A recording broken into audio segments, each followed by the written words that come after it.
Assalamualaikum warahmatullahi wabarakatuh. Sebelumnya perkenalkan, nama saya Nadia Ramadana dari kelas 10O. Jadi di sini saya akan menjelaskan secara singkat tentang Khulafaur Rasyidin. Untuk yang pertama, Khalifah Abu Bakar As-Siddiq. Saya ambil 2 poin. Yang pertama itu adalah memerangi nabi palsu dan memerangi orang-orang yang murtad. Jadi pada masa kepemimpinan Abu Bakar, banyak sekali kabilah yang ingin menodai ajaran agama Islam, seperti Musailamah al-Kadzab atau Musailamah si pembohong, atau yang bisa lebih kita kenal dengan Ibnu Habib al-Hanafi. Nah, beberapa dari mereka juga banyak yang murtad atau keluar dari ajaran agama Islam dan kembali memeluk ajaran sebelumnya. Oleh karena itu, hal inilah yang membuat Abu Bakar merasa khawatir akan bagaimana kedepannya ajaran agama Islam, sehingga ia membuat sebuah perang yang dinamai Perang Ridha. Poin yang kedua saya ambil memerangi pengingkar wajib zakat. Jadi bukan hanya memerangi nabi palsu dan orang-orang murtad saja yang terjadi pada kepemimpinan Abu Bakar.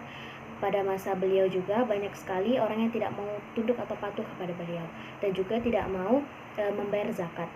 Hal ini disebabkan oleh 2 hal. Yang pertama itu karena mereka memang benar-benar orang yang kikir, dan yang kedua itu karena mereka menganggap upeti dari zakat itu berlaku pada kepemimpinan Rasulullah, bukan pada kepemimpinan Abu Bakar.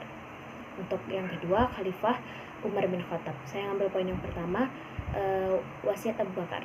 Sebelumnya kita pasti sudah tahu bahwasannya Umar bin Khattab terpilih menjadi khalifah kedua itu sebab wasiatnya dari Abu Bakar.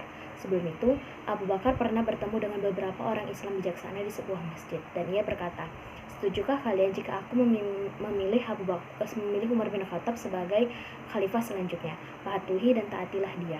Lalu orang-orang Islam bijaksana itu menjawab, "Ya, kami akan mematuhi dan menaati dia." Dan beberapa saat kemudian Abu Bakar jatuh sakit, sehingga ia membuat surat yang berisikan, "Bismillahirrahmanirrahim. Ini surat wasiat Abu Bakar di sisa akhir hayatnya dan siap-siap menuju hari akhiratnya. Saya bertindak menunjuk Umar bin Khattab sebagai khalifahmu." Poin yang kedua saya ambil itu adalah pedang berisi racun. Jadi benda ini dipakai oleh Abu Lu'lu'ah untuk membunuh Umar bin Khattab. Sebelum ia membunuh, Abu Lu'lu'ah memberi atau mengolesi belati atau pedang yang ia gunakan itu dengan racun. Dan pada saat penusukan terjadi, Abu Lu'lu'ah menusuk Umar bin Khattab sebanyak 3 kali, dan salah satu tusukannya mengenai jantung beliau. Untuk khalifah yang ketiga, Utsman bin Affan. Saya ngambil poin yang pertama itu adalah nepotisme. Nepotisme adalah sikap yang mementingkan kerabat atau keluarganya saja. Jadi nepotisme ini ada pada diri Utsman bin Affan, sehingga hal inilah yang membuat para pemberontak itu marah kepada Utsman bin Affan. Dan poin yang kedua saya ambil adalah lemah lembut dan pemalu.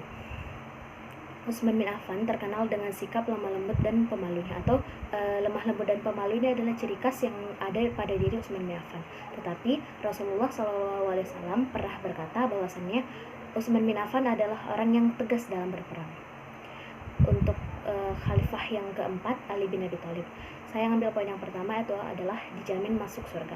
Jadi Allah Subhanahu wa taala telah menjamin Ali bin Abi Thalib untuk masuk ke dalam golongan orang-orang masuk surga, sebab ia telah mempelajari agama Islam saat masih usia kanak-kanak, dan juga ia adalah orang yang termasuk ke dalam golongan as-sabiqun al-awwalun.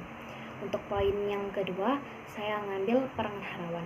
Nah, perang Nahrawan ini terjadi antara kelompok kaum Ali dan kaum Khawarij, atau kaum yang keluar dari kelompok Ali. Kaum Khawarij tadinya mereka itu adalah orang yang soleh dan sekutunya Ali selama perang saudara Islam pertama. Khawarij atau orang-orang yang keluar dari barisan Ali itu keluar dari barisan Ali sebab mereka tidak mau setuju dengan persetujuan damai yang Ali buat pada saat itu. Mungkin itu saja yang dapat saya sampaikan, semoga bermanfaat. Saya mohon maaf bila ada kata yang salah, dan saya akhiri wabillahi taufiq wal hidayah. Wassalamualaikum warahmatullahi wabarakatuh.